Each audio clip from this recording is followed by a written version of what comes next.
देश भर के सभी पेंशनधारियों को नमस्कार। आज 2026 से पेंशन में एक बड़ा बदलाव लागू किया गया है।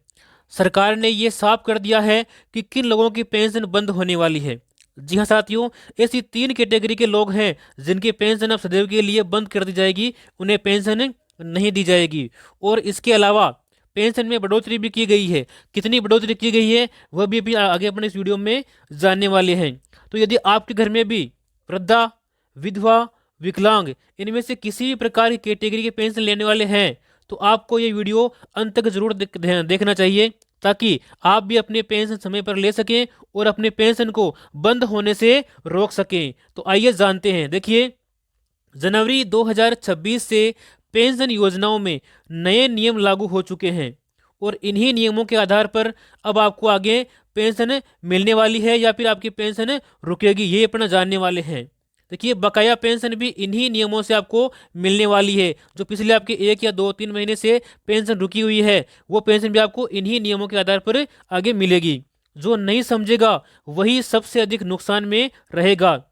देखिए, पेंशन बढ़ोतरी की बड़ी खबर।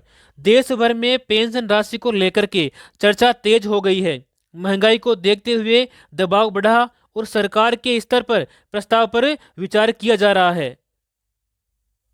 पेंशन बढ़ोतरी को लेकर के क्या संभावना है, कितनी आपकी आगे पेंशन बढ़ सकती है। देखिए, मौजूदा पेंशन में 1500 से 2000 तक बढ़ोतरी यहाँ पर की जाने वाली है और कुल पेंशन राशि आपकी 4500 से 5000 रुपये प्रति माह तक हो सकती है। लेकिन ये कुछ राज्यों में आपको कम भी दिखाई दे सकती है और कुछ में अधिक भी आपको दिखाई दे सकती है, इसलिए राज्यों के अनुसार आपको पेंशन में अंतर दिखाई दे सकता है। लेकिन यहाँ पर आपको एक बात ध्यान रखनी है। वो कौन सी है?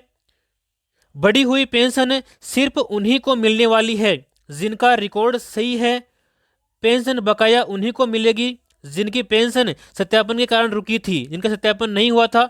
इसके अलावा जिनका जीवन प्रमाण पत्र अपडेट नहीं था, जिनकी ई-केवाईसी पूरी नहीं थी या फिर जिनके बैंक या आधार कार्ड में गड़बड़ी थी। और अब जिन्होंने रिकॉर्ड अपडेट करवा लिया है और नए नियम पूरे कर लिए हैं, ऐसे जो लाभार्थी हैं, ऐसे लाभार्थियों को 2 से 4 महीने की पेंशन एक साथ मिल सकती है। और कुछ मामलों में ये पेंशन आपको 6000 रुपये तक भी मिल सकती है, जिनके 2 3 महीने से बकाये चल रहे हैं।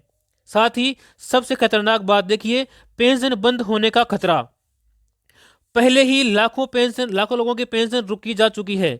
आने वाले समय में और रोकी जाने की संभावनाएं हैं। क्यों? क्योंकि अब आपके जो नए नियम हैं वो लागू हो चुके हैं। अब किसी प्रकार का आपका बहाना नहीं चलेगा। ने यह स्पष्ट संदेश दिया है कि 31 जनवरी 2026 से केंद्र और राज्य सरकार मिलकर के पेंशन लाभार्थियों का दोबारा सत्यापन कर रही है। जो पेंशन ले रहे हैं उनका दोबारा सत्यापन किया जाएगा और जो नियमों के बाहर हैं उनकी पेंशन रोकी जा रही है और जो पात्र हैं उनकी पेंशन बिल्कुल सुरक्षित है, उन्हें समय पर पेंशन मिलती रहेगी।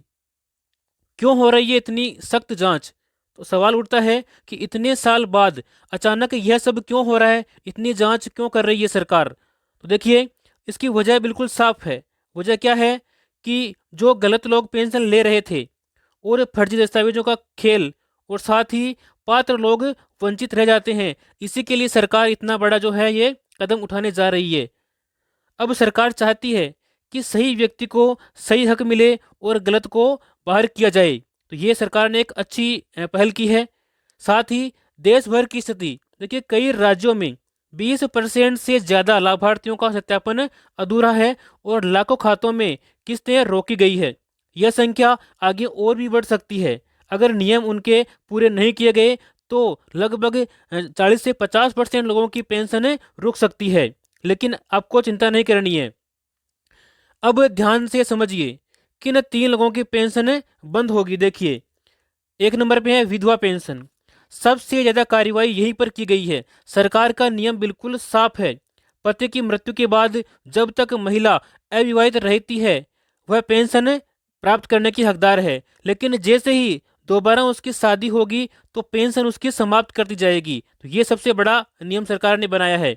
साथ ही देखिए, समस्या कहाँ हो रही है, तो बहुत सी महिलाएं शादी के बाद भी पेंशन लेती रही है। अब जांच शुरू हो चुकी है और सच्चाई सामने आने वाली है। जो भी ऐसा करने वाले महिलाएं हैं उनकी पेंशन तुरंत प्रभाव से बंद कर दी जाएगी, और साथ ही जो भी अब तक उन्होंने पेंशन ली है उसकी रिकवरी की जाएगी, और लगभग कार्रवाई उनके खिलाफ होना संभव हो चुका है। आगे है 2 नंबर पे वृद्धा पेंशन। देखिए, उम्र का असली सच सिर्फ एक दस्तावेज मान्य है। केवल आधार कार्ड ही उम्र के दस्तावेज के रूप में आपके अब मान्य किया जाएगा। वोटर आईडी कार्ड मान्य नहीं है, और साथ ही राशन कार्ड और अन्य पहचान पत्र भी आपके मान्य नहीं है। इनकी किसी भी जो डॉक्यूमेंट है उनकी किसी प्रकार की कोई वैल्यू नहीं है, यानी कि राशन कार्ड और अन्य पहचान पत्र और वोटर का आईडी कार्ड ये पेंशन में नहीं लगाए जाएंगे। केवल आधार कार्ड ही यहाँ पर मान्य होगा।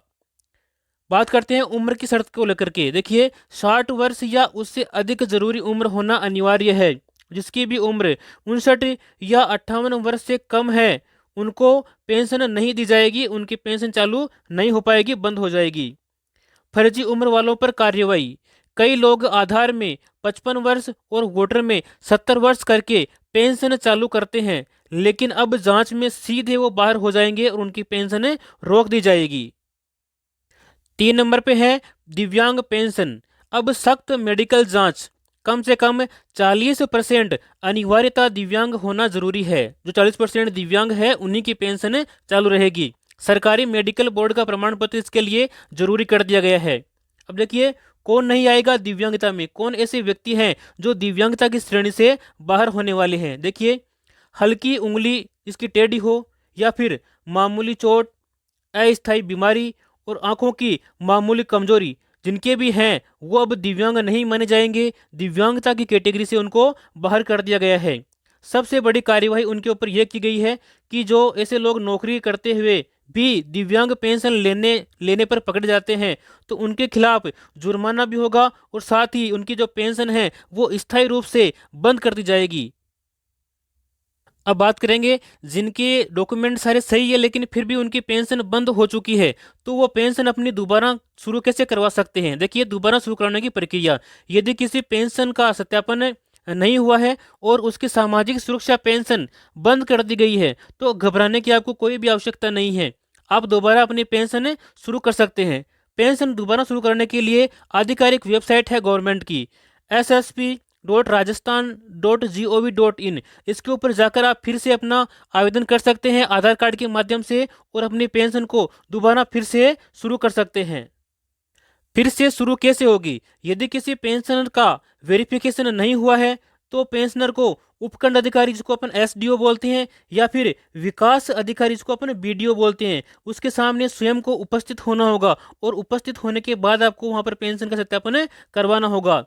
कौन अधिकारी जांच करेगा, तो मैंने बताया आपको, एक तो उपखंड अधिकारी है और दूसरा है विकास अधिकारी। इन्हीं अधिकारियों के सामने आपका भौतिक सत्यापन किया जाएगा और आपकी पेंशन तुरंत प्रभाव से 1 आध दिन के अंदर ही शुरू कर दी जाएगी। अब देखिए, एक महत्वपूर्ण बात जो कि आपको जानना बहुत ही जरूरी है, यदि आपने अभी तक सत्यापन नहीं करवाया है तो भी आपकी पेंशन बंद ही रहेगी, नहीं मिलेगी आगे वाली पेंशन। और अधिकारी के सामने सत्यापन करवाया है तो ही आपकी दोबारा पेंशन चालू हो पाएगी, तो आप इस बात का ध्यान रखें। आगे देखिए, बहुत जरूरी तारीखें जो कि आपको याद रखनी अनिवार्य है। 16 जनवरी 2026 को जांच अभियान तेज हो गया है। यहाँ से जांच जो है सख्ती से करनी प्रारंभ कर दी है, जो कि 31 जनवरी 2026 तक चलने वाली है। इसमें आपको जीवन का प्रमाण पत्र और ई-केवाईसी दोनों सबमिट करवानी है। यदि आपने ऐसा नहीं किया है तो आपकी आने वाली किस्तें रुकने की पूरी पूरी संभावनाएं यहाँ पर जताई जा रही है।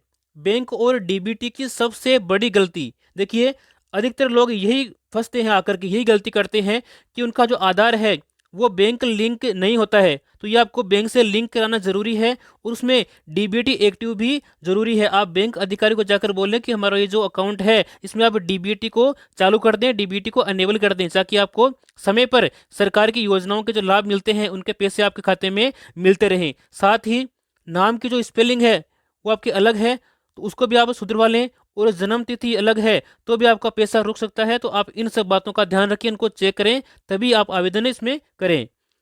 पेंशन चालू रखने की पूरी चेक लिस्ट, देखिए, इसमें एक तो आपका आधार सही होना जरूरी है, बैंक लिंक होना जरूरी है, उसमें डीबीटी चालू होना जरूरी है और जीवन प्रमाण पत्र में सही आयु होना जरूरी है। ई-केवाईसी आपकी हो रखी है या फिर किसी प्रकार की आपको इसमें समस्या हो तो आप या तो अपने ई मित्र केंद्र, जिसको अपन सीएससी बोलते हैं, या फिर पंचायत में या फिर ब्लॉक कार्यालय में जाकर के व्यक्तिगत रूप से आप इसमें संपर्क करें और अपने जो सुझाव हैं, अपनी समस्या उनको बताएं, ताकि तुरंत प्रभाव से समस्याओं का निदान हो सके।